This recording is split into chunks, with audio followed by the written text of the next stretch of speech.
안녕하세요 여러분. 중등 역사 어떻게 준비하고 계세요? 제가 가르치는 학생 중에 세계사를 굉장히 좋아하는 친구가 있어요. 그래서 무슨 이야기만 나오면 선생님 그건 뭐고요? 막 얘기를 합니다. 그런데 그 친구의 약점이 한국사예요. 그래서 제가 물어봤어요. 세계사를 그렇게 재미있게 공부하는데 한국사에는 왜 이렇게 흥미가 더 낮으니? 그 친구가 한국사는 재미없어요. 한국사는요, 좁은 땅에서 우리끼리 싸우고 우리끼리 비난하고 한국사 읽다 보면 재미있기보다는 좀 화가 나요. 이렇게 얘기를 하더라고요. 그래서 저는 이 친구가 한국사를 좋아할 수 있는 뿌리를 튼튼하게 키우고 있구나. 네, 맞습니다. 한국사 공부하다 보면요, 안타까워요. 왜요? 남의 나라 역사가 아니니까요.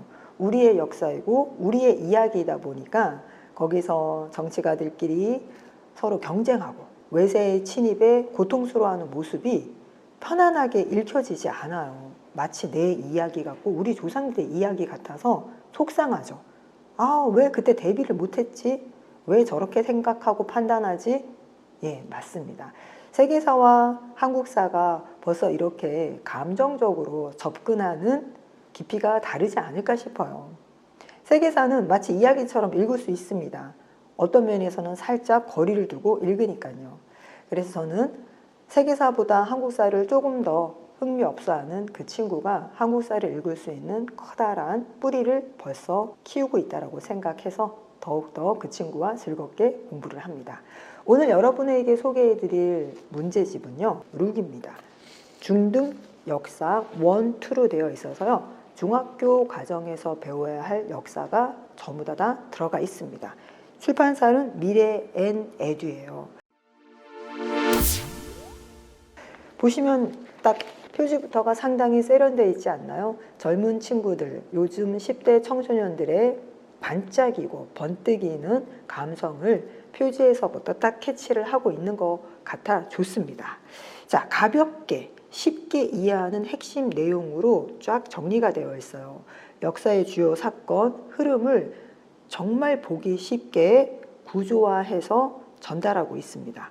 무엇보다도요, 비주얼이 뚜렷이 기억날 수 있도록 사진, 지도, 캐릭터 등을 다양하게 활용하고 있어서 요즘 친구들이 무언가를 기억하기 위해서 사용하는 비주얼 개념을 활용하고 있습니다. 또한 미리미리 볼 수 있어요. 다양한 문제로 실제 가벼운 문제부터 심화 있는 문제까지 미리미리 공부를 할 수 있어서 역사에 대한 자신감을 확실하게 키워줄 수 있습니다. 물론 역사이기 때문에 한국사, 세계사 다 포함되어 있겠죠? 자, 그럼 룩 1번을 한번 좀 천천히 차례를 살펴볼까요? 문제집 뒤편에 프리 룩이라고 해서 답지가 따로 있고요. 답지는 물론 따로 분리가 가능합니다. 제가 팁을 하나 드리자면, 우리 어머니들 문제집 사자마자 답지부터 딱 빼갖고 보관을 하시는데 그러지 마세요. 예, 우리 아이들이 답지도 활용할 수 있도록 그냥 꽂아두세요. 자, 룩에 보시면 새로운 배움과 더 큰 즐거움을 줄 수 있는 룩이 어떻게 구성되어 있는지 보시면, 자, 이게 1권입니다. 문명의 발생과 고대 세계 형성 해갖고 4대 문명 발생지부터 스타트가 됩니다. 그리고 세계 종교의 확산과 지역 문화의 형성, 2교시에는 종교와 관련된 이야기가 시작이 돼요. 역사를 이렇게 공부해 보시면 차례 순서가 항상 4대 문명 발생 다음에는 종교 이야기가 나와요. 왜 그럴까요? 맞아요. 이게 역사의 흐름입니다. 농경과 목축을 통해서 문명을 발생한 인류가 가장 먼저 진화시킨 문화의 한 파트가 종교이고, 종교가 인류의 역사에 미친 영향이 어마어마하게 크기 때문에 항상 세계사에서는 종교의 흐름을 따라갑니다. 자, 세 번째 파트가 지역 세계의 교류와 변화, 청나라 명청시대부터 시작해서 오스만 제국까지 나오고, 마지막 제국주의의 침략과 국민국가의 건설로 딱 네 파트로 이루어져 있습니다.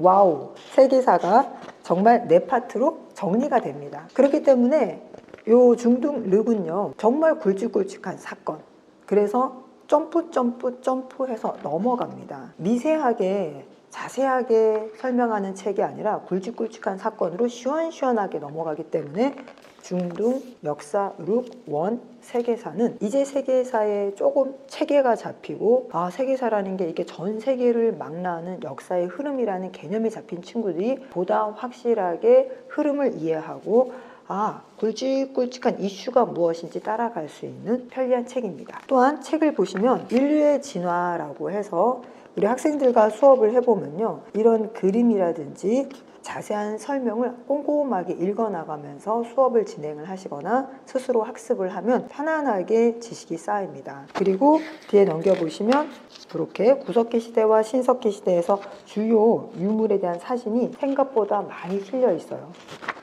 그리고 문명의 발생해서 전체 세계 지도를 중심으로 해서 설명이 들어갑니다. 문장으로만 막 이루어져 있고 너무나 자세하고 디테일하게 구조화시킨 문제집이 아니라 이야기책처럼 풀어내면서도 매체를 다양하게 활용하고 있어서 역사 공부가 쉬워집니다. 그리고 확인을 위한 문제가 이렇게 실려 있는데, 세계사 문제 난이도로 치면 수능급의 난이도는 아니지만 중고등학생들이 충분히 연습할 수 있는 난이도의 문제가 꼼꼼하게 실려 있습니다. 한 파트 한 파트 스피드 있게 진행을 하셔도 좋고요. 일주일에 한 2파트 정도씩 약간 여유를 가지고 진행하셔도 좋고요. 그리고 중3 학생들이라면 겨울방학 동안에 1권과 2권을 동시에 진행해서 약 4주면은 끝낼 수 있습니다. 역사 파트 2는 한국사 이야기입니다. 자, 한국사 이야기도 전체 흐름을 한번 볼까요? 첫 번째 파트는 선사 문화와 고대 국가의 형성. 두 번째 파트가 남북국 시대와 전개. 이쪽 파트까지가 삼국시대 통일 전까지고, 두 번째 파트가 그렇죠, 통일신라와 발해 이야기겠죠. 그 다음에 고려의 성립과 변천, 마지막에 조선의 성립과 발전, 그리고 뒤에 조선의 사회 변동, 6번째 근대 사회의 전개까지 총 6파트로 되어 있습니다. 세계사와 조금 다르게 한국사는 파트가 6파트로 되어 있어서 보다 디테일하게 전개가 되고 있죠. 역시 전체적인 문제집은 아이들이 주로 평가하는 내용은요, 문제집 같지 않다라는 거예요. 우리가 보통 생각했을 때 문제집 특유의 딱딱한 구조화된 설명, 요약, 정리가 아니라 살짝 이야기식의 정리가 되어 있어서 아이들이 편하게 읽습니다. 두 번째, 청동기 문화의 보급과 고조선의 발전, 이런 다양한 캐릭터를 통해서 실제로 어떻게 청동거울, 청동방울, 청동검이 활용되었는지를 보여주고요. 역시 지도가 잘 나와 있습니다. 그리고 세 번째, 철기 문화의 발전과 여러 나라의 성장 해서 각 나라의 중요한 사진이 실려 있는데, 특히 여기 보면 옥저와 동해에서 동해의 철자형 집터, 이런 사진은 참 좋은 것 같아요. 한국사 문제집을 가르치다 보면 이런 사진이 빠져있는 경우가 많은데 룩에서는 꼼꼼하게 넣어주셨습니다. 그리고 역시 한 파트가 끝나면 문제가 이렇게 실려 있고요. 문제의 난이도는 한국사 능력 시험의 기본 수준 정도의 문제의 난이도가 실려 있어서 아이들이 한국사를 부담 갖지 않으면서도 자기 실력을 체크할 수 있는 난이도의 문제가 실려 있습니다.